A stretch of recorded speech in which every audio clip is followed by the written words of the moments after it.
গরুর কলিজা তো অনেকে রান্না করেন, কিন্তু সঠিক নিয়মটা কি আপনারা পালন করছেন? এই জিনিসগুলো কি আপনারা ফেলে দিচ্ছেন? গরুর কলিজা খাওয়া হালাল, কিন্তু রক্ত খাওয়া তো আর হালাল না, সেটা হারাম। আপনি যদি সঠিকভাবে পরিষ্কার করতে না জানেন, তাহলে এই রক্তগুলো কিন্তু কলিজার সাথে সাথে আপনার পেটে চলে যাবে, যেটা আমাদের জন্য কোনোভাবে ঠিক না। হ্যালো এভরিওয়ান, আসসালামু আলাইকুম।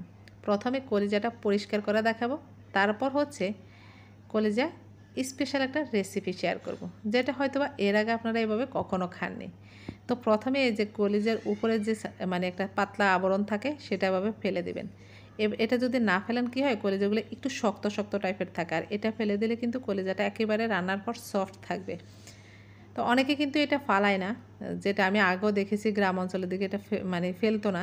তো এটা ফেলে দিবেন, এটা ফেলে দিলে কলিজাটার খেতে শক্ত লাগবে না। এখন এটাকে 4টা ভাগে আমি ভাগ করে নিয়েছি। চুলায় আমি পানি ফুটতে দিয়েছি।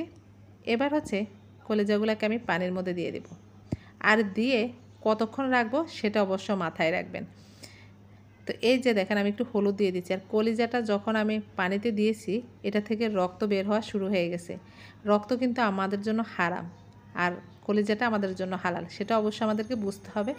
এই যে দেখেন, এটা থেকে কি বের হচ্ছে, এগুলা যতই উল্টে পাল্টে দিচ্ছি অনবরত দেখেন মানে বের হতেই আছে। অনেকেই আছেন জাস্ট গরম পানি করে একটু ভিজিয়ে রেখে নিচে রেখে, মানে চুলায় না, চুলার বাইরে গরম পানিতে একটু ভিজিয়ে রেখে রান্না করে ফেলেন। আবার অনেকেই আছেন জাস্ট সিদ্ধ দেন আর নামিয়ে ফেলেন, তাহলে কিন্তু পুরো রক্তটা কিন্তু বের হবে না। এটাকে 7 থেকে 8 মিনিট আপনাকে চুলে ফুটাতে হবে। তারপরও দেখেন এটা থেকে এখনও রক্ত বের হচ্ছে। এই যে দেখেন, আমি চাপ দিচ্ছি।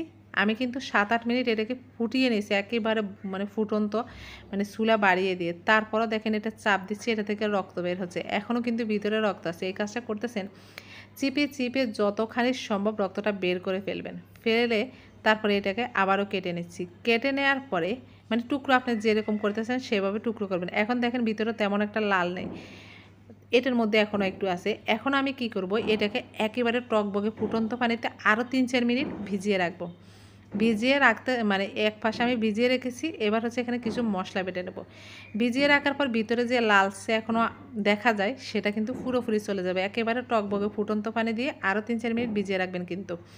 এখন এখানে কিছুটা শুকনো মরিচ নিলাম, এটাকে বেটে নিচ্ছি, আর একটু পেঁয়াজ কুচি নিয়ে এটাকে বেটে নিচ্ছি।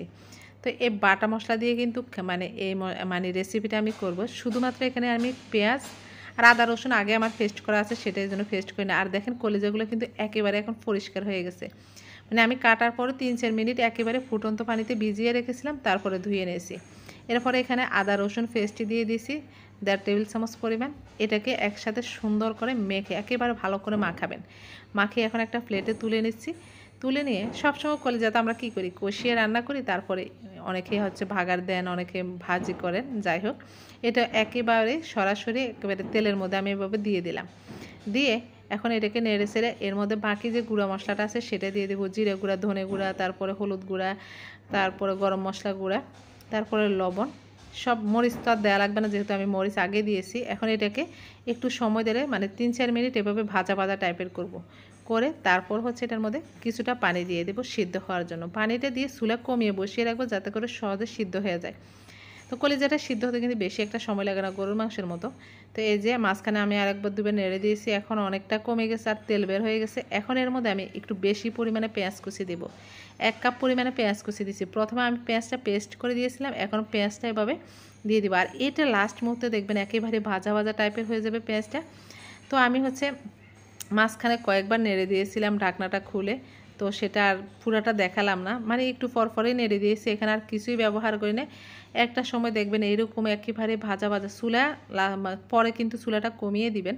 কমিয়ে এটাকে আমি প্রায় হচ্ছে আরও আধা ঘন্টার মতো রেখেছি। একটু পর পর একটু মানে পানি দেওয়ার পর আধা ঘন্টার মতো রেখেছি। রেখে এটাকে একেবারে এরকম কালো ভাজা ভাজা টাইপের করে নিয়েছি। আর এই জিনিসটা দিয়ে গরম ভাত খেতে এত বেশি মজা। আশা করি ভিডিওটি ভালো লেগেছে। ভালো লাগলে অবশ্যই লাইক কমেন্ট শেয়ার করবেন। আল্লাহ হাফেজ।